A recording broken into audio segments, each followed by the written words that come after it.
Pasangan muda yang tengah dimabuk asmara biasanya memang tak bisa berpikir secara sehat. Bahkan mereka biasanya tak bisa menahan hawa nafsu hingga nekat melakukan hal-hal yang menyimpang. Hal ini benar terjadi kepada sepasang pendaki. Mereka melakukan hubungan badan di saat berada di atas puncak gunung. Mungkin hal ini terdengar gila, namun kisah ini benar dialami oleh seorang pendaki wanita bernama Hilya. Dikisahkan bahwa Hilya menjadi saksi hidup atas tragedi mengerikan saat itu. Dan dikarenakan kejadian tersebut, sepasang pendaki itu mendapat karma yang mengerikan. Mau tahu kisah kelanjutannya seperti apa? Duduk manis dan selamat mendengarkan.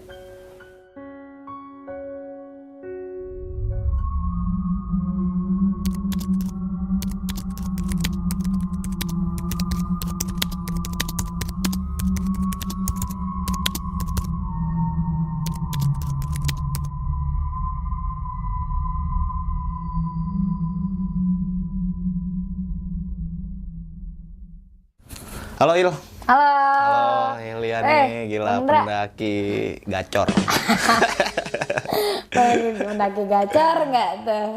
Thank you banget nih Hilya, lu udah mau datang ke sini lagi nih. Oh, siap. Dan yang pastinya menceritakan pengalaman pendakian lo, dan ini salah satu pengalaman yang sampai saat ini yang nanti bakal lu ceritain nggak bisa lu lupain ya sampai sekarang ini ya. Sampai sekarang sih. Ini cerita yang sangat gokil banget dan banyak sisi baiknya nanti yang bakal kita dapetin karena ceritanya Hilya ini sempat melihat dua pasang pendaki yang melakukan sampai pada akhirnya gancet ya.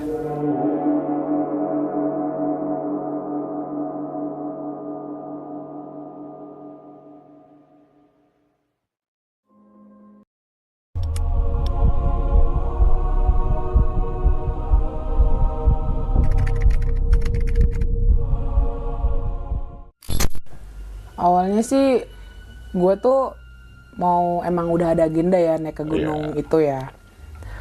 Ya gue nggak bisa sebutin nama gunungnya, memang gunungnya ini takut ada sedikit masalah ya maksudnya. Jadi gue udah ada janji sama 4 temen gue laki-laki semua nih. Oh lu cewek berarti sendiri? Gue cewek sendiri. Dulu gue memang kayak diajak gitu, ayo Hil naik ke gunung itu gitu. Gunung apaan? Nah gunung salah satu di Gunung Jawa Barat gitu. Berangkatlah gue dari Bekasi. Abis itu gue tuh udah awal berangkat tuh kayak udah banyak kayak banyak hal-hal yang emang kayaknya tuh nggak boleh berangkat, tapi gue masih berangkat. Contohnya kayak mak gue bilang jangan berangkat, mau ngomong gitu. Udah pokoknya gue nggak dibolehin lah, gue nggak dikasih izin. Ini dari orang tua ya. Terus yang kedua dari ini motor gue trouble. Motor gue tuh bukan bensin, oli ya, olinya tuh habis, jadi mati kering. Total. Aduh. Itu mati total kan, jadi hampir udah turun mesin tuh motor. Nah kedua, yaudah tapi kan tetap aja temen gue itu karena memang gue udah janji iya, jadinya gue berangkat lah tuh. Berangkat gue dari Bekasi itu jam sekitar siang lah, karena memang aksesnya nggak terlalu jauh ya dari Bekasi. Jadinya ya gue naik bis akhirnya gue naik bis ke gunung itu, nyampe lah salah satu base camp yang ini tuh jalurnya tuh nggak jarang orang lewatin. Oh tapi resmi ya? Resmi. Oke. Jarang orang lewatin, cuma emang resmi gitu. Terus katanya di jalur itu tuh jalurnya parah lah. Lebih parah, intinya parah, treknya parah gitu. Oh lebih katanya, vertikal banget. Katanya tuh dengkul ketemu kepala lah, ketemu dagu. Iya bener gitu katanya. Cuma kan gue karena belum pernah naik ke gunung itu, akhirnya gue coba naik dong. Nyampe lah di base camp gue tuh malam lah. Malam itu sekitar jam 8 jam 9 malam. Gue sampai di sana. Istirahat normal istirahat. Terus besok paginya prepare jam 7. Kalau yang udah gue kan karena naik ke gunung itu bukan cuma sekali 2 kali ya. Pernah, tapi memang lewat jalur tersebut baru pertama kali. Oh oke. Jadi ini udah beberapa kali dan jalur ini baru pertama kali coba. Benar saat baru pertama kali coba jalur ini. Akhirnya gue kan nggak tahu tuh estimasi perjalanan sampai di area camp itu, gue nggak tahu. Akhirnya gue mutusin buat kayak jam 9 maksimal kita harus jalan dari base camp. Nah di sana itu pihak base camp tuh kayak nyewain pick up buat ke jalan, pokoknya ujung jalan aspal. Sebelum Pintu rimba. masuk, iya kalau kita sebut mah pintu rimba lah. Nah, nyewain pickup satu orang itu 25.000. Akhirnya kita naik pickup lah tuh kan.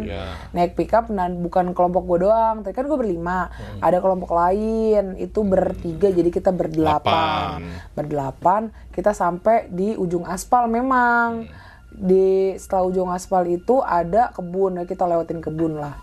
Nah, habis itu pas jalan kebunnya biasa aja gitu. Nyampe lah kita di pos 1 masih kebun, 2 masih kebun. Nah, pas mau masuk ke 3 baru tuh udah hutan. Udah hutan semua, udah rapet lah hutannya tuh. Nah, di situ treknya udah mulai aduhai kali ya. Emang kayak, tapi mikirnya namanya gunung kan, nggak mungkin dong gunung jalan landai gitu kan. Nggak mungkin juga jalan turun terus ya kan, bukan gunung. Nggak mungkin, naik turun pasti kan. Nyampe pengen ke pos 4 itu udah gelap.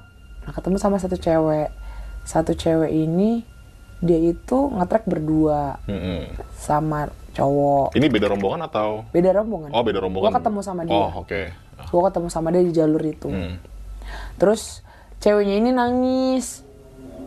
Nah, nangis karena dia nggak kuat, dan dia bilang dia itu baru pertama kali naik ke gunung itu, dan dia bikin dia tuh nangis soalnya treknya yang parah. Dan memang dari pos 3 ke atas itu treknya itu dengkul ketemu dagu. Astagfirullah, kacau juga berarti. Itu, dan gue nggak mau sih lah jalur itu lagi, sumpah. Gue nggak mau lah jalur itu lagi. Udah gitu dia nangis, gue tenangin dong. Gue tenangin, udah nggak usah nangis gitu, udah santai aja, jalan pelan-pelan. Gue bilang, karena si cewek emang nggak bawa apa-apa sih, emang semuanya di backup sama itu cowok gitu kan. Terus gue bilang pelan-pelan aja, gue bilang ya ayo ditemenin gitu. Sampai akhirnya nih cewek jalan di depan gue, ya udah biasa aja jalan pelan-pelan. Nyampe di pos 4. Nyampe di pos 4 itu dia sempat istirahat. Di pos 4 itu sekitar setengah 6 sore.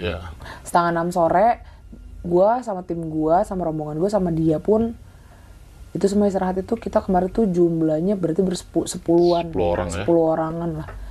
Terus abis itu istirahat di pos 4, gue bilang mau kata dia nggak kuat. Dia bilang mau turun aja, mau nggak mau naik ke atas. Cuma sama cowoknya tuh kayak, ayo bisa, kamu bisa. Gitu. Masih disemangatin. Gitu kan. Biasa lah kayak gitu mah. Pengalaman ya. Dia masih disemangatin, masih ini. Nah, kan gue suruh makan dulu ya. Terus dia tuh kata dia, yaudah kalau nggak mau turun, yaudah mau camp aja di sini. Terus gue mikir, anjir, ini ngecamp di sini di mana? Soalnya di gunung itu emang ciri khas nggak bisa. Dia tuh selain di bawah pos 2 mungkin ada lahan buat ngecamp. Cuma selama perjalanan gue sampai pos 4 itu nggak ada lahan space buat ngecamp. Berarti konturnya vertikal banget. Memang vertikal. Memang nggak ada space buat ngecamp. Akhirnya kata gue, nggak bisa kak kalau ngecamp di sini, gue bilang gitu. Dia diam, terus tiba-tiba dia ketawa sendiri. Jadi tuh kemarin tuh memang dia sempat kemasukan. Dia sempat kemasukan, habis itu dia tiba-tiba ketawa sendiri. Kata gue, ini orang belum makan kali, dikasih makan dia nggak mau. Kayak dia tuh kayak ngempasin tuh yang cowoknya kasih, digituin. Terus kata gue, jangan, udah biarin, jangan dipaksa. Awalnya gue kayak nggak mikir dia tuh bakal kemasukan gitu, karena memang dia tuh memang tangannya tuh dingin. Awalnya kayak gue mikir dia, ini kena gejala hipo nih, gitu kan. Halusinasi tuh dia. Tapi ternyata pas dia ketawanya berulang-ulang kayak kayak ketawa kuntilanak gitu bang. Ih, gila, serem banget tuh. Makanya kata gue, itu orang kok aneh ya. Dia soalnya sambil nunduk, terus tiba-tiba ketawa sendiri. Terus makin lama ketawanya gue samperin.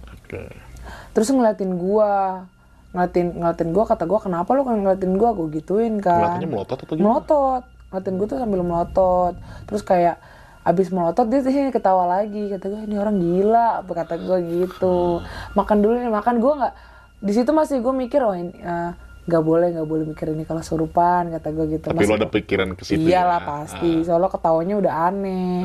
Soalnya nih cewek memang setiap ketemu gue tuh nggak yang banyak ngomong.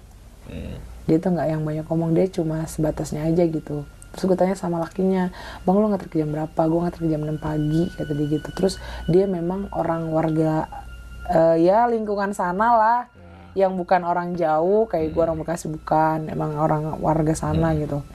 Terus habis itu lu naik motor, terus dia tuh baru nyampe di base camp jam 4 pagi, dia prepare, tidur pun dia cuma tidur ayam gitu. Tidur ayam Itu kayak tidur cuma sebentar, tiba-tiba bangun. Langsung berangkat. Nggak berkokok gitu. loh. Terus habis itu dia tuh cewek masih ketawa-tawa kan. Terus dia tiba-tiba cewek itu narik tangan gue, Kak ayo main gitu. Dalam hati, aduh nggak beres nih, soalnya aura yang dia kasih ke gue tuh memang kencang, maksudnya kayak keras banget, kayak guanya takut. Kayak dia itu jahat, pengen ada niat jahat di badan tuh cewek sama ke gue. Kok lu bisa tahu? Soalnya memang kalau gue, memang kan gue sama hal-hal begitu gue peka. Terus habis itu gue memang beberapa kali kalau misalnya ke gunung, memang sering kalau terjadi kayak orang-orang kesurupan itu, memang orang kesurupan tuh demennya sama gue. Karena? Gue tuh dulu pernah dibuka bang. Indra keenam gue memang pernah dibuka sama guru gue. Karena halnya gue nggak percaya sama hal yang begitulah. Di saat itu gue lagi belajar kitab kuning perihal dunia mereka. Ya gue nggak percaya, akhirnya coba ustadz gue buat buka, akhirnya keterbukalah gue. Nah itu gue gila tuh hampir sebulan. Semua hal yang ada di sekitar gue, walaupun mau melek mau merem, itu gue ngeliat.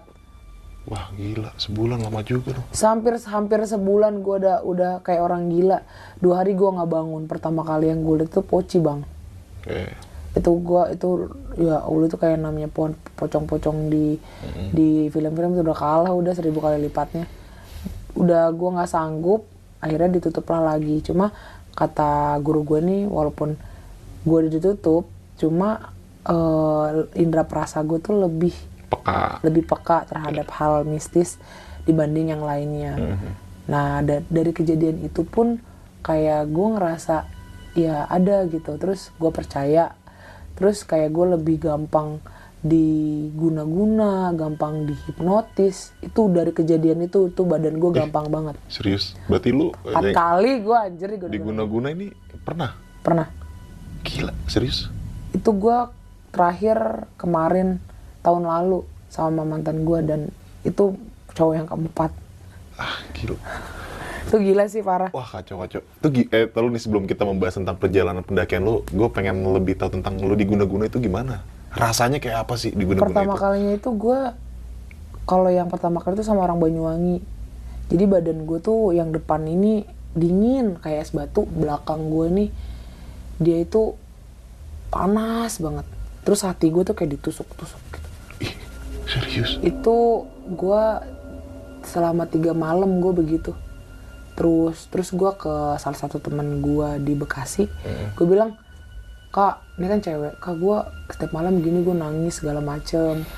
Nah dia punya saudaranya orang Cirebon, dibawalah gue ke Cirebon. Terus gue diobatin, di belakang gue ini keluar 5 paku.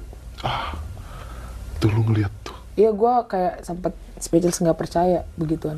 Kata gue, ini orang. Terus kata yang ngobatin gue, ini kamu ini pernah nolak gitu. Katanya awalnya tuh gue nolak. Ini percintaan ya? Iya. Oh, oke. Terus gue baru percaya di situ. Cinta ditolak, dukun bertindak, itu gue baru percaya di situ. Ini nggak bercanda bang, ini serius. Iya. Itu pertama kalinya itu. Kalau kedua kali, ketiga kali, dan keempat kali tuh nggak sampai nyakitin badan gue, cuma kayak apa ya, kayak hasrat gue tuh sama dia tuh, ayo. Oh iya, ngerti gue. Lu jadi tergila-gila pokoknya tuh sama tuh cowok. Sampai kemarin yang terakhir itu, gue hampir mau kelamaran malah. Hamin seminggu sebelum lamaran gue ke Jogja. Habis itu gue main ke Kaliurang sama temen gue. Nah gue ketemu sama eyangnya temen gue ini. Eyangnya temen gue ini bilang, aura kamu ketutup ya. Jadi kayak gue tuh kayak ada yang nutupin gitu. Ada yang nutupin aura gue. Gak tahu eyang, gue bilang begitu. Terus habis itu akhirnya diobatin. Di situ gue sadarnya pas gue ngelihat settingan gue bisa punya pacar sama dia tuh kayak, hah? Serius. Itu kayak gue mikirnya, anjir kalau misalnya gue nikah sama dia tuh gimana ya? Tapi gue nggak sadar gue pacaran sama dia. Lah, itu lu jalanin udah berapa lama berarti? Hampir 6 bulan. Nggak sadar berarti? Wah, gila sih ini. Dan yang itu bilang sama gue, dia kasih barang apa aja sama kamu. Emang bang, gue dikasih cincin, kalung, ulang tahun gue aja. Tahu apa lu? iPhone 12 Pro Max. Wih, mau dong gua. Ya. Jadi kata yang tuh semakin banyak barang yang dia kasih ke kamu, semakin kuat guna-gunanya sama ke kamu. Gitu bilang. Oh, gitu. Akhirnya gue jualin tuh kalung, semuanya, handphone, laptop, semuanya gue jual. Baju tuh hampir selemari tuh gue buangin. Waduh. Tuh uang tuh hampir gue pegang uang tuh 30-an juta lah. Dari semua jual barang itu? Dari semua jual itu gue sampai gue traktir teman-teman gue sama, ya lu bebas semua itu gue bayarin semuanya. Tuh kayak gue mendadak kaya kali ya. Iya. Dari hasil jual Bingung barang itu ya. gue mau ngabisin duit dari mana. Tapi lu bisa ngelepas gitu aja tuh akhirnya, dan cowok ini menerima juga? Nggak nerima dia. Awalnya dia nggak nerima. Dan kemarin sempat cekcok perihal apa yang udah dia kasih sama gue. Wah, itu nggak bagus lah itu. Terus kata gue lah, gue nggak sadar. Itu beneran hamil seminggu gue mau lamaran sih. Sampai orang tua gue tuh kayak, kok bisa nggak jadi gitu. Iya. Kata gue mikir ya udahlah. Itu yang terakhir kemarin sih. Oke. Itu yang paling. Wah, gila. Nah ini gue baru tahu nih lu udah diguna-guna banyak orang nih ya. Aduh, dari gue jadi fisik cerita kan sampai kesini. cinta. Tapi oke lah, ini kita skip aja dulu dari ini sebagai pengalaman lo aja, Hil ya. Iya. Nah kita lanjut lagi nih ke cerita yang tadi pendakian itu gimana ceritanya si ceweknya itu? Jadi pas ceweknya itu dia udah ketawa-tawa, narik tangan gue kan. Abis itu gue bilang, iya udah kalau misalnya mau main pelan-pelan gitu, gue bilang jangan paksa gitu. Gue ngomong gitu. Dia malah ketawa-tawa, iya aku suka sama kamu, aku mau main sama kamu, gitu bilangnya sama gue. Terus gue bilang, iya nanti kita main ya. Gue kayak nanggepinnya yang udah slowly aja gitu. Terus habis itu gue coba, emang gue nggak paham sih perihal gue ngeluarin orang yang kemasukan itu gimana. Cuma gue bisa ngebantu dari kalau misalnya memang makhluk yang di dalam tubuhnya itu mau interaksi sama gue. Oke. Akhirnya gue coba buat interaksi, ternyata dia mau interaksi sama gue dan gue bilang keluar, gue bilang kasihan nih badan anak ini lemah, capek, gue bilang begitu. Terus habis itu akhirnya dia maulah tuh keluar, mau keluar. Itu abis maghrib tuh gue perjalanan dari pos 4 itu mau ke atas, mau ke puncak. Karena memang gak ada tempat buat ngecamp lagi selain di puncak gitu kan. Gak ada bang. Dari bawah? Dari bawah yang gue bilang di pos 2 itu yang di ladang itu doang. Ah gila. Dan itu emang gak ada air. Waduh, udah gak ada air, treknya vertikal. Iya itu parah banget sih jalur Campnya itu. di puncak? Iya, wajib itu bener-bener cuma di puncak doang yang bisa ngecamp. Akhirnya pas dari pos 4 itu gue ada abis maghrib ke pos 5. Abis ke pos 5 memang deket sih, cuma itu jalur menurut gue paling parah kali ya. Paling parah yang dibilang dengkul ketemu kepala itu bener, dan gak ada webbing di sana. Luar biasanya itu kenapa itu jalur separah itu gak ada kita ngebantu apa gitu, gak ada. Jadi kekuatan tangan aja. Bener. Makanya gue bingung nih orang-orang yang bawa keril gimana ya. Pantesan cewek naik kesini nangis-nangis. Treknya begitu. Treknya begitu kan, terus habis itu gak ada bantuan apa-apa. Dari pos 5 baru nyampe puncak. Jadi titik terakhirnya ya di pos 5 itu. Udah gitu nyampe di puncak. Jadi nih tenda yang 2 orang ini tuh sampingan sama gue, cuma gak terlalu deket. Jaraknya berapa meter? Jaraknya sekitar 50 meter lah. 50-an meter. Oke. Jadi gak terlalu deket gitu. Jadi gue buat tenda. Gue tuh buat 2 tenda. Dia buat tenda 1. Ya gue ibaratnya gue sama dia cuma sekedar sebatas kenal aja. Udah gitu, nggak yang gue harus deket sama dia gitu, nggak. Yaudah biarin. Nah pas malam hari itu tuh cewek nggak keluar bang, nggak keluar. Yang keluar tuh cuma cowoknya doang. Yang keluar tuh cuma cowoknya doang.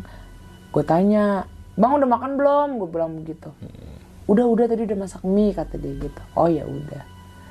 Nah pas malam gue ini bilang sama temen gue kayak ngedenger suara aneh. Suaranya apa nih? Suara aneh. Ya anehnya tuh kayak suara orang kayak ngedesah gitu bang. Oke. Terus habis itu kata temen gue, bener Hil, iya coba deh lu perhatiin, lu dengerin deh, lu dengerin itu sekitar jam berapa ya? Jam 12-an lah. Gila, Karena gue tuh nyampe di puncak itu sekitar jam 9 malam. Oh ya gila, lama juga berarti. Jam 12-an gue tuh ngedengar suara begitu karena gue belum tidur. Oke. Jam 12-an gue dengar suara, temen gue baru iya tahu ada, kata dia gitu. Terus siapa ya? Soalnya memang pada saat itu memang yang di puncak itu nggak terlalu rame, bisa dihitung lah tuh tenda. Cuma memang tenda kita tuh ya jauh-jauhan bang.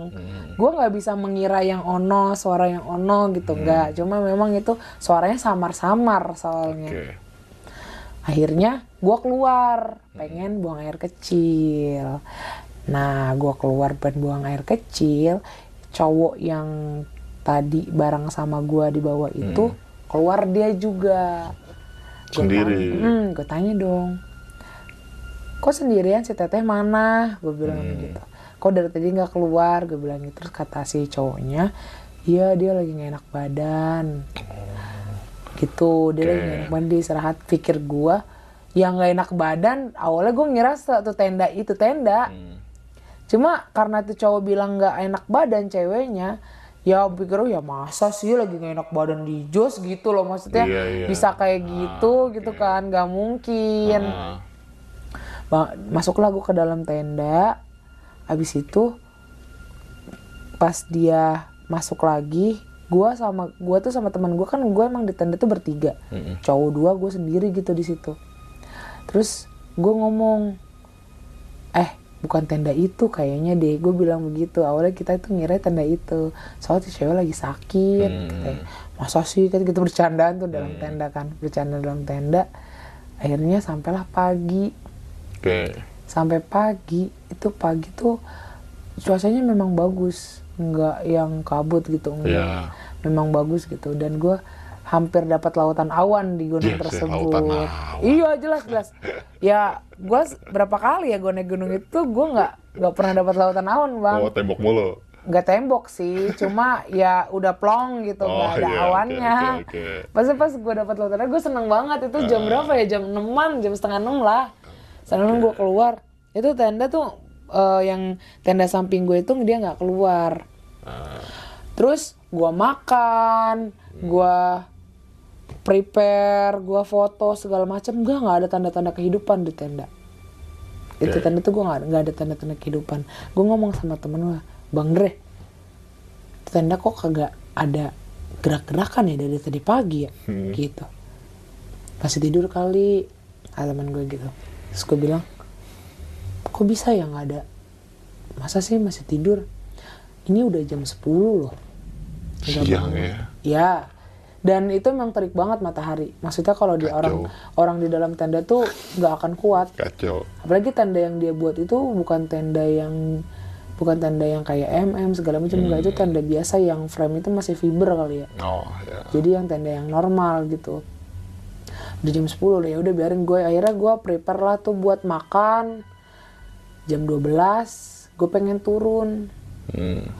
Gue ngomong lagi, Bang, kok kagak bangun-bangun ya? Gitu. Gue kayak, apa kita gangguin apa? Gue bilang begitu. Jangan PA, kata temen gue gitu. Gangguin aja lo, orang lagi tidur. Gitu. Terus, gue penasaran, gue bilang begitu. Gue bilang, Assalamualaikum. Nih lu ke tenda aja berarti nih? Gue ke tendanya, Assalamualaikum. Gak ada yang jawab. Kata temen gue, udah napa Hilya biarin. Ntar dulu bang. Assalamualaikum, masih Assalamualaikum gue. Terus, gue goyangin tuh frame-nya. Biasa, goyangin biasa. Assalamualaikum. Nggak ada bangun. Sampai akhirnya gue goyangin lebih parah lagi. Gubrak gitu. Kayak rasanya, ini frame gue copotin aja apa gue gituin tau. Gue sampai teriak-teriak di situ tapi nggak ada suara sama sekali. Gue tambah goyangin tuh pasak udah gue copotin. Udah pengen gue isengin tuh pasak, lu gila lu udah gituin sama teman gue. Lah lagian nggak ada tanda-tanda kehidupan di sini. Udah ini aja apa gue masuk ya, apa gue buka ya, gue jangan Hilya nggak